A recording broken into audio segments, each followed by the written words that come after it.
Keluarga Fandi Ramadan, ABK yang dituntut hukuman mati dalam kasus penyelundupan sabu, mengadu ke DPR. Didampingi pengacara Hotman Paris Hutapea, orang tua Fandi Ramadan menemui pimpinan Komisi 3 DPR. Usai pertemuan, sang ibunda bahkan bersimpuh di depan Ketua Komisi 3 DPR dan meminta keadilan.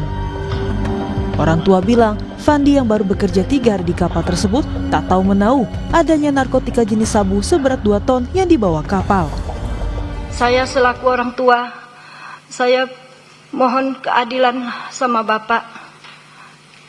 Membantu saya untuk menyelesaikan masalah anak saya ini, Pak. Saya mohon, Pak. Karena saya tanya anak saya, dia tidak mengetahui barang itu, Pak. Saya tanya, jadi tahunya dari mana? Setelah penangkapan, Mak, barulah tahu. Saya itu bawahnya itu narkoba.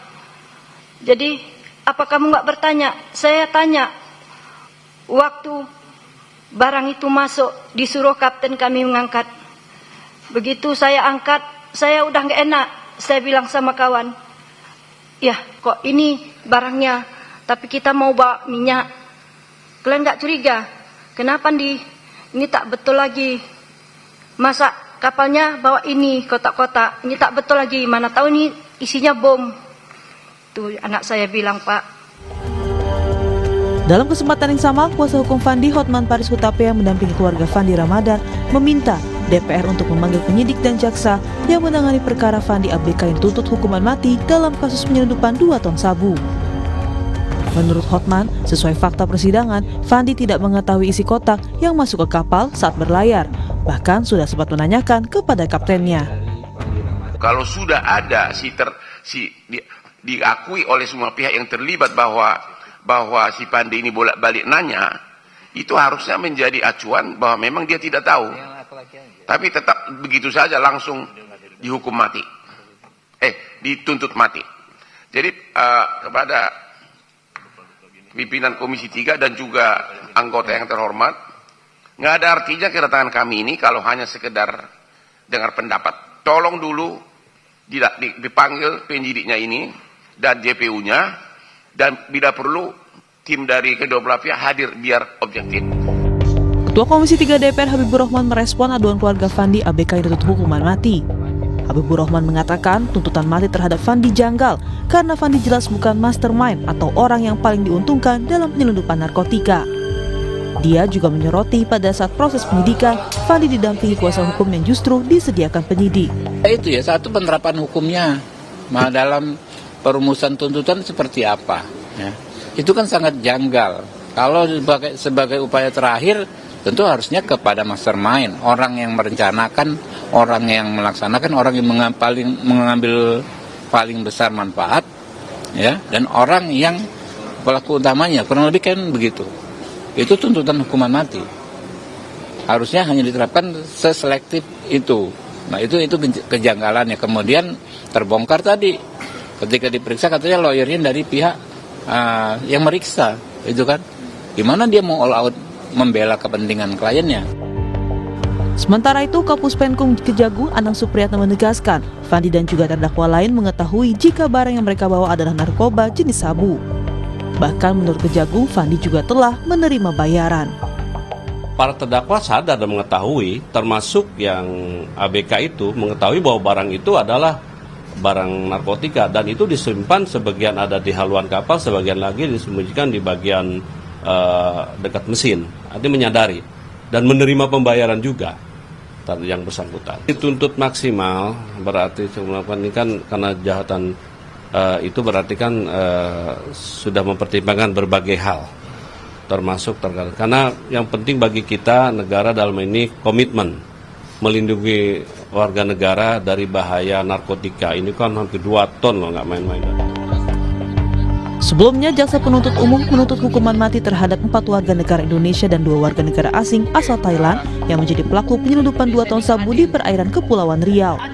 Salah satunya yang dituntut mati adalah Fandi Ramadan.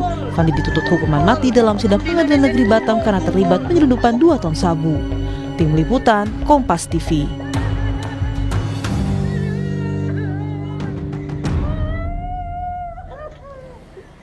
Keluarga Fandi Ramadan ABK yang dituntut hukuman mati dalam kasus penyeludupan sabu mengadu ke DPR. Komisi 3 DPR menilai tuntutan mati terhadap anak buah kapal janggal karena terdakwa bukan mastermind atau orang yang paling diuntungkan dalam penyelundupan narkotika. Lantas apa yang menjadi pertimbangan jaksa memberikan tuntutan hukuman mati terhadap Fandi dan apakah kasus ini akan berakhir adil? Kita akan bahas bersama dengan mantan Kapus Penkum Kejagung, Jasman Panjaitan, dan juga pakar hukum pidana Universitas Tarumanegara, Heri Firmansyah. Selamat pagi Pak Heri, Pak Jasman. Selamat pagi Pak. Ya, bisa mendengar suara kami Pak Jasman, Pak Heri? Oke, baik. Saya ke Pak Jasman terlebih dahulu. Pak Jasman, kalau Anda mungkin kemarin juga melihat RDP yang dilakukan oleh DPR dan juga pihak keluarga korban, atau keluarga terdakwa maksud kami, ini kan banyak beberapa pernyataan yang disampaikan kuasa hukum terkait baru bekerja 3 hari, kemudian kapal yang diawaki ini berbeda dengan yang di awal, kemudian juga mengaku tidak tahu soal apa yang mereka bawa di dalam kapal. Apakah kemudian tuntutan jaksa hukuman mati terhadap Fandi ini tepat? Baik, sebelum saya mengomentari itu, pertama-tama saya ingin sampaikan bahwa penerapan hukuman mati di Indonesia masih berlaku. Itu dulu yang pertama. Ya. Terkait masalah kasus ini, apakah itu adil atau bagaimana, ya itu nanti kita serahkan kepada pengadilan. Yang pasti bahwa para terdakwa yang didakwa melakukan perbuatan itu telah sesuai dengan undang-undang. Karena juga tolong dipahami bahwa untuk tuntutan hukuman mati seperti ini itu pasti sampai ke pimpinan di Kejaksaan Agung. Minimal Jampidum harus tahu tuh. Dan saya kira ini juga biasanya sesuai dengan mekanisme yang ada di kejaksaan itu selalu melalui proses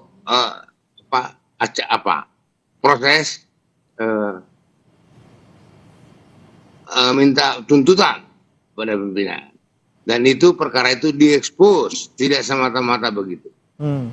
Nah, di sini kalau ada keraguan, seharusnya kalau ada keraguan bahwa dia tidak ini, ya ini mungkin ini kan asumsi ya. Pendapat.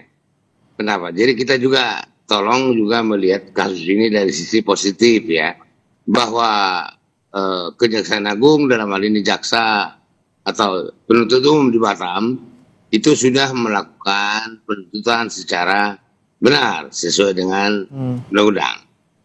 Soal penerapan hukuman mati, bahwa itu juga betul apa yang dikatakan oleh Ketua Komisi 3, bahwa itu adalah alternatif sekarang. Berdasarkan peraturan hukum acara pidana, bahwa hukuman mati bukan lagi pidana pokok di Indonesia.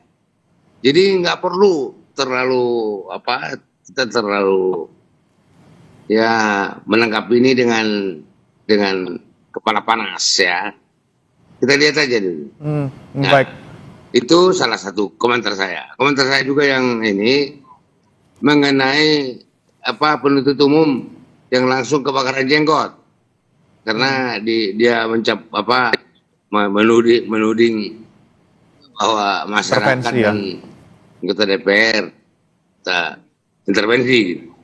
Salah itu nggak benar, itu bukan seorang public speaker yang baik gitu ya. Itu memang perlu ditegur itu tapi soal tuntutan ini saya kira sudah sesuai. Jadi kalau soal intervensi ini Pak tidak setuju Pak Jasman?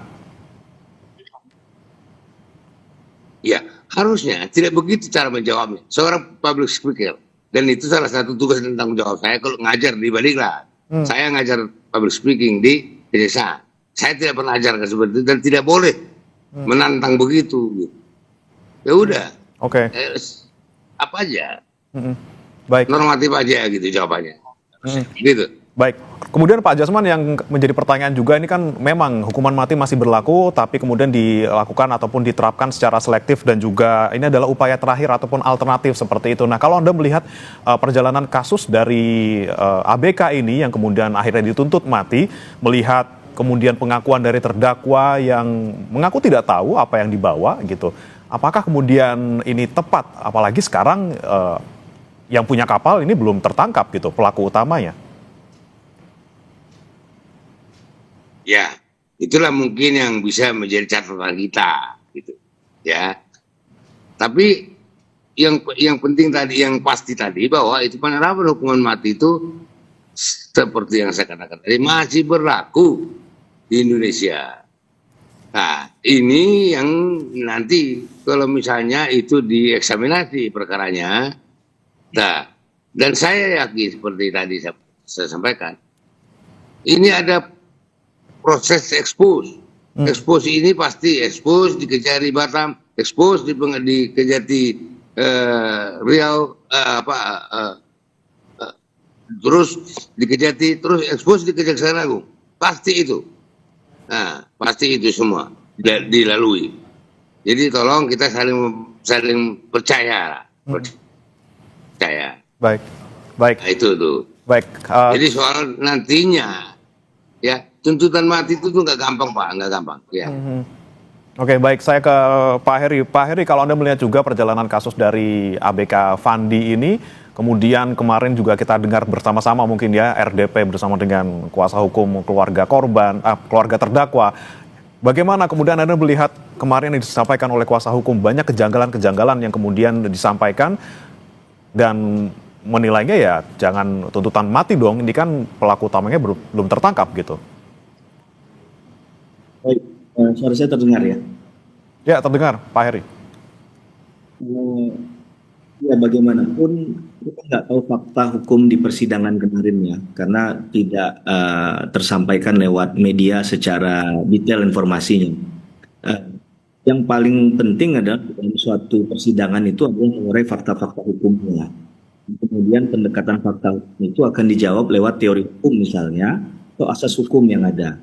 Kalau tadi ingin membantah, tentunya menggunakan asas hukum Hinstaf Sonderschuld misalnya, tidak pidana tanpa kesalahan, karena dianggap dia tidak tahu gitu ya, barang yang dibawa itu adalah narkoba, atau bicara tentang hukum yang lain misalnya ada teori will and advertence, teori dia berkehendak mengetahui tadi, sehingga dengan itu dia bisa dipidana. Nah itu kan dasar dalam konteks teori yang dikaitkan dengan fakta. Nah yang penting adalah bahwa ada undang-undang lain yang harus digunakan untuk melihat kasus ini secara menyeluruh, karena ini kan terjadinya dalam konteks berlayar ya di laut, maka undang pelayaran pun menjadi penting untuk diteliti di sini. Bagaimana adanya pertanggungjawaban pidana itu tidak melekat pada seorang nakoda. Dalam hukum pidana ada istilahnya delik propria. Propria itu dia menyangkut pada status atau jabatan khusus tertentu. Nah salah satunya adalah nakoda misalnya. Agar kita bisa melihat bahwa siapa sih yang sebenarnya punya tanggung jawab yang besar dan mengetahui punya kehendak dan tanggung jawab yang tentunya diatur secara limitatif ya dalam suatu aturan undang-undang tadi, yang dia sebenarnya punya peran besar untuk barang itu naik, keluar ataupun berhenti kapal, itu kan bagian dari mekanisme pelayaran yang perlu dipahami juga. Nah, kita tidak mengetahui apakah kemarin dalam upaya jawab-menjawab ataupun membuktikan itu teman-teman penasihat hukum juga concern terhadap isu-isu tadi begitu ya, kemudian menghadirkan saksi yang relevan. Kalau kemarin disampaikan hanya mendasarkan pada konfirmasi dari yang langsung ya, dan atau yang mengatakan memang ada konfirmasi dari si Fandi terkait dengan isi muatan dari kapal tersebut apa. Nah ini kan kemudian dikonstruksi bahwa Fandi itu sebenarnya dia tidak mengetahui apa isi dari tersebut. Ya. Mungkin kalau dia tahu dia nggak akan melakukan. Sedangkan versi dari teman-teman kejaksaan ini dia mendapatkan upah gitu ya. Kemudian dia melakukan bongkar muat itu tidak tempat semestinya. Harusnya kan misalnya di pelabuhan, ya kan? Itu pun pelabuhan yang harusnya tercatat secara resmi untuk turun muat suatu muatan tadi. Ini sedang di tengah-tengah laut. kemudian melepaskan bendera kapal. Ini pelanggaran-pelanggaran yang mengerucut pada asumsi dugaan dia juga mengetahui tindak pidananya. Nah, yang menjadi kita sekarang ini kan sudah mengkerucut pada ujungnya akhir putusan ya Mas ya. Dan ini sudah pada ending akhirnya. Masalahnya ketika kasus ini diangkat dan nanti rekomendasinya dari teman-teman yang di pihaknya Mas Fandi, ini kan teman DPR memanggil penyidik, memanggil penuntut umum. Yang saya khawatirkan adalah ini bukan masalah intervensi ya, tapi kita mulai berpikir secara kritis, apakah begini cara mengkoreksinya dengan memanggil tadi, kemudian apa hasil akhirnya yang nanti akan diharapkan. Apakah kemudian membuktikan lagi di Komisi 3 nanti atau seperti apa? Nah, saya sependapat bahwa peran DPR dalam Komisi 3 ya yang dilakukan oleh teman-teman DPR untuk mengawal kasus untuk melakukan atau menciptakan keadilan masyarakat bagi mereka yang mencari keadilan. Tapi dalam perspektif bahwa kemudian ini mengkoreksi sistem pidana, kemudian ada bukti lagi sistem gelar perkara dan lain sebagainya. Nah, ini yang saya khawatir kemudian mengganggu tatanan hukum acara pidana kita secara keseluruhan. Dan tentunya perkara-perkara yang akan muncul yang demand-nya, permintaannya sama, yaitu dapat semacam ini untuk dan terhadap trust hukum kita juga semakin sulit diselamatkan.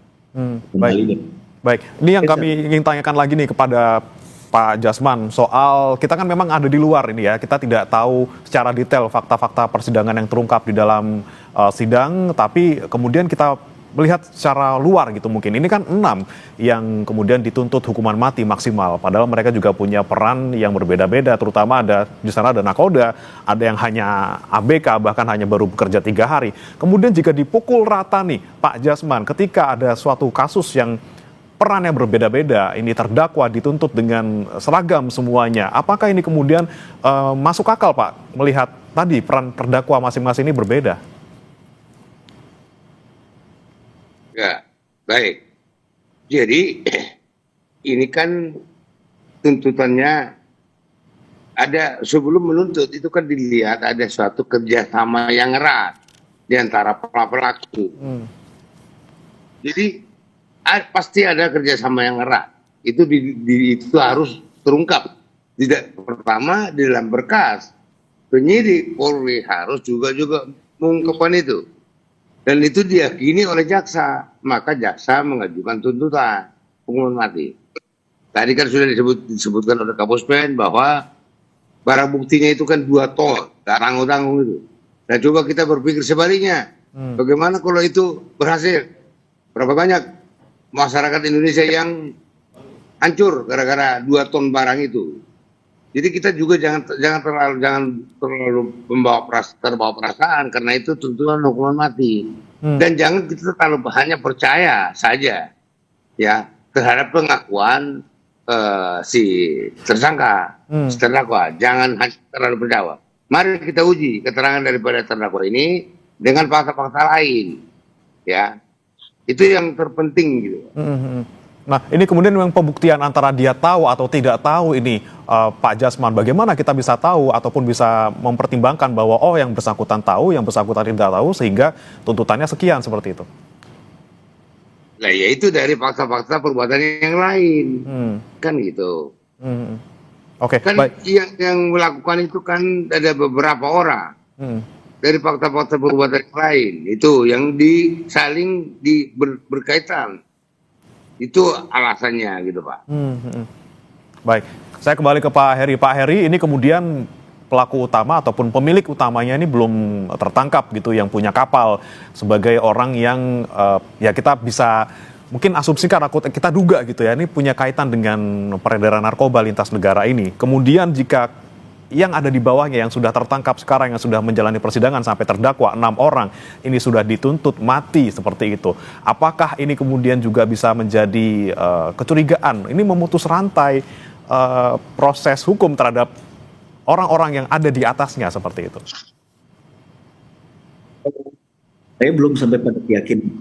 Yang pasti poin yang penting juga adalah ini menjadi tidak tuntas ketika ada orang katakanlah dibutuhkan menyuruh gitu ya. Siapa yang menyuruh kapten tadi? Apakah seorang kapten itu punya inisiatif sendiri? Padahal kalau kita kalkulasikan secara uang itu nilainya kan gitu kan, hasil dari 2 ton sabu tadi atau 2 ton narkoba tadi, ini kan sesuatu yang nggak mungkin dilaksanakan oleh kapten kapal. Berarti kan ada pelaku lain yang sebenarnya perannya jauh lebih besar dan itu pemainnya. Ada juga, tapi ada cerita ini, ibaratnya film, pembuat pembuatnya, jadi kesadarannya. Nah ini yang harusnya diungkap. Jalinan ceritanya menjadi untuk ada keadilan ketika seseorang itu kemudian dikenai pidana.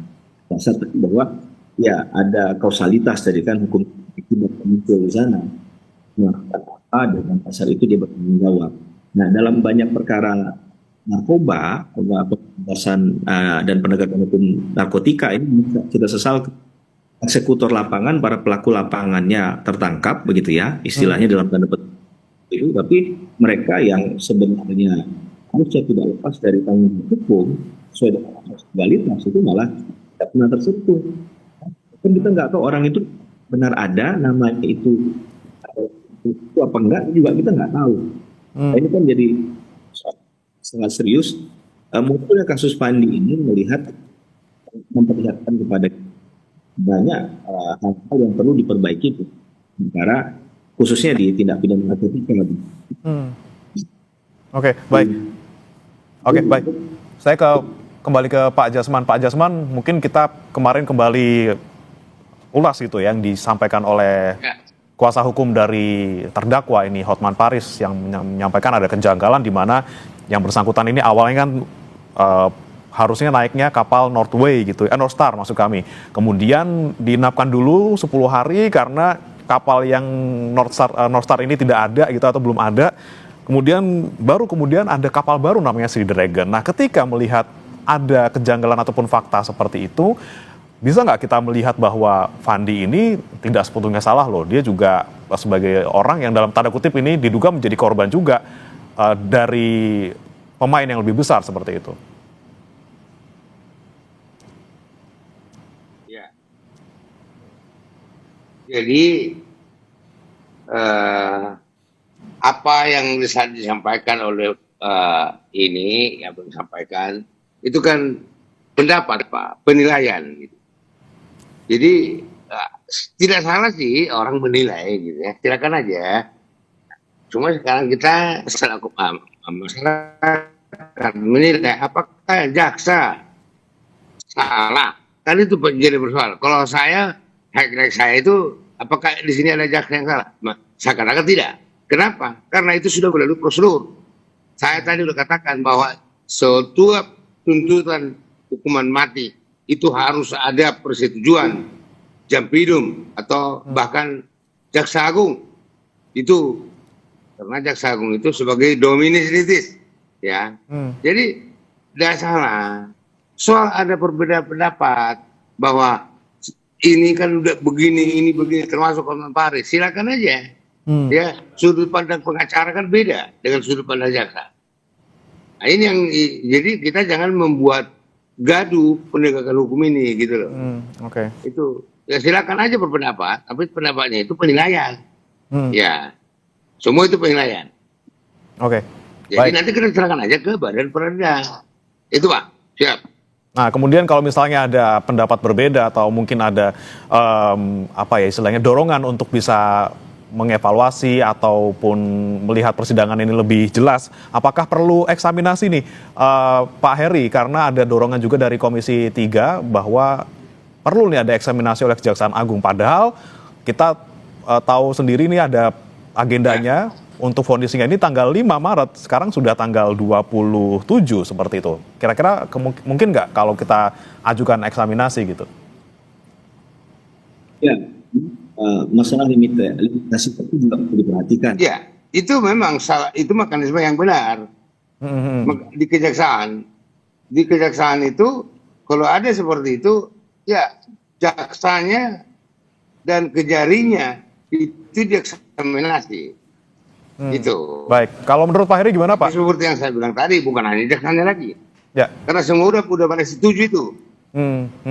Baik, Pak Heri, kalau menurut Anda bagaimana soal eksaminasi yang mungkin mepet waktunya karena vonisnya nanti tanggal 5 Maret? Ya, kalau kita bersandar pada keadilan dan ingin mendapatkan substantif, sah-sah saja. Menurut saya nggak ada pelanggaran terhadap hal itu ya, karena nggak, inti kalau orang hukum itu bicara adalah nggak, dia berupa perintah nggak, oh dia boleh atau enggak, gitu kan? Kalau boleh saja kan berarti bisa dilakukan. Tinggal bagaimana hakim nanti ya terhadap hal itu. Dan ini kan harus ada kebesaran juga dari teman-teman kejaksaan kan untuk melakukan hal. Menurut mereka melakukan prosedurnya secara tepat begitu ya, secara profesional. Kemudian ada indikasi dari katakanlah Mas Fandi ya, menyatakan bahwa dia sebenarnya tidak bersalah dalam kasus ini. Yang sayangkan ini udah mau di ujung nih. Kalau di perubahan nanti seperti apa begitu penyesuaiannya, dan itu bisa jadi role model baru bagi banyak perkara. Dan apalagi untuk perkara-perkara tidak pidana narkotika, korupsi, terorisme misalnya, kemudian itu dipakai dengan cara yang aman gitu. Sehingga harus ada kehati-hatian dalam penggunaan mekanisme tadi, dan kemudian arahnya secara objektif untuk apa. Kalau memang untuk keadilan, itu memang untuk keadilan tanpa hal-hal yang lain dan bisa dipertanggungjawabkan secara hukum, ya sah-sah saja, monggo-monggo saja dilakukan. Tapi ya ini hanya untuk case tertentu saja.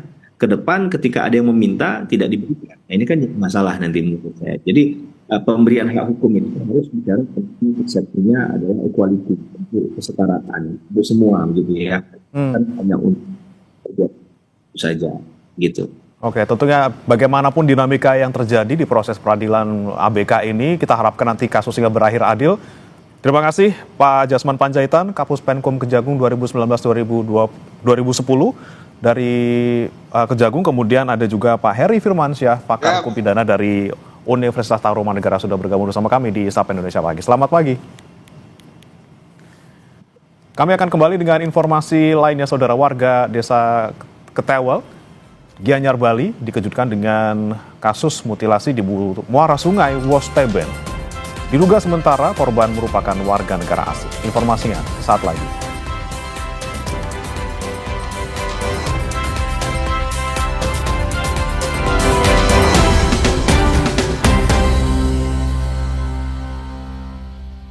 Dalam puasa itu, aktivitas harus tetap jalan.